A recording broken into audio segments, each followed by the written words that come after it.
Today's journal entry is from yesterday, March 9th, 2024. I call this one Traps and Triggers. Have you ever explored what triggers you? Have you ever dug deep beneath the surface to get to the root of the trigger? Have you ever excavated the trigger in its entirety? Or have you just felt the trigger and kept it moving until the next one arises? Have you ever trapped yourself with what triggers you? Have you ever mentally, emotionally, and spiritually trapped yourself with what triggers you in a way where it affected your physical body and environment? If so, this is for you. I used to tell myself, don't fall for the traps and triggers. I even wrote it out and taped it up on my wall as a reminder. I used to believe this was a choice that made me weak.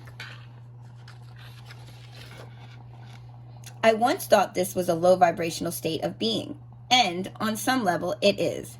I now see and understand things differently. As my consciousness evolved, so did my mindset on falling for the traps and triggers. I once saw this as the fastest way to disempower myself. Presently, I fully recognize the value in falling for the traps and triggers. Falling for the traps and triggers are teachable moments that taught me an invaluable lesson about who I am and what I need to work on. With everything in life, there is duality. Falling for the traps and triggers are no different. Duality exists in this state of being also. Over the last few years, I had one specific person who did his best on a daily basis to try and trigger me. Many of those days, he was successful. Being in my life for 14 years, he knew me well. He studied me like I was his prey. He knew my strengths and weaknesses. Both made him uncomfortable.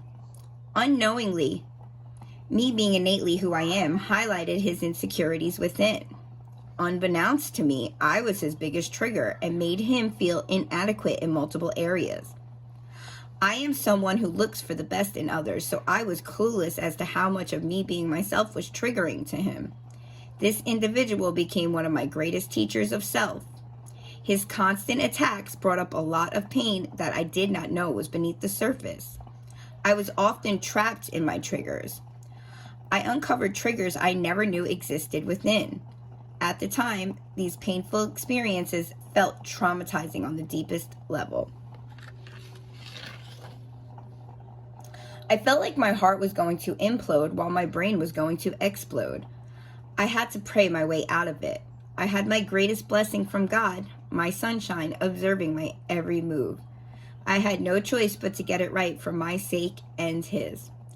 I wanted to ensure he would learn how to respond when he is triggered rather than react. This dark phase of my life had become an abundance of character development.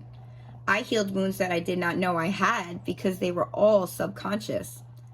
I never realized how compartmentalized my past pain was. There was so much suppression. When I finally released it all, I erupted into more pieces than I could count.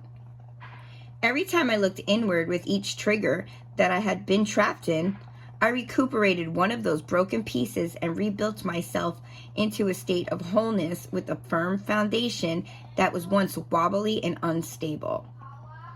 With each downward spiral I chose to face and heal, there was a direct upward spiral in my DNA that upgraded the quality of my life from the inside out. Today, I can say from my heart, I am thankful for every trap and trigger I experienced and overcame. They have no power over me at all anymore. I have learned how to respond in a healthy way and not react in an unhealthy manner. I live without regrets daily. Gratitude is the only emotion I feel when I look back on the last several years, which I refer to as Traps and Triggers Boot Camp. The truth is, we will always meet individuals and have experiences that are triggering to us. We have two choices in that moment: to get trapped by that trigger and react to it, or to learn from that trigger and grow from it. What choice will you make the next time you are triggered? Sending loving energy everyone's way. Namaste.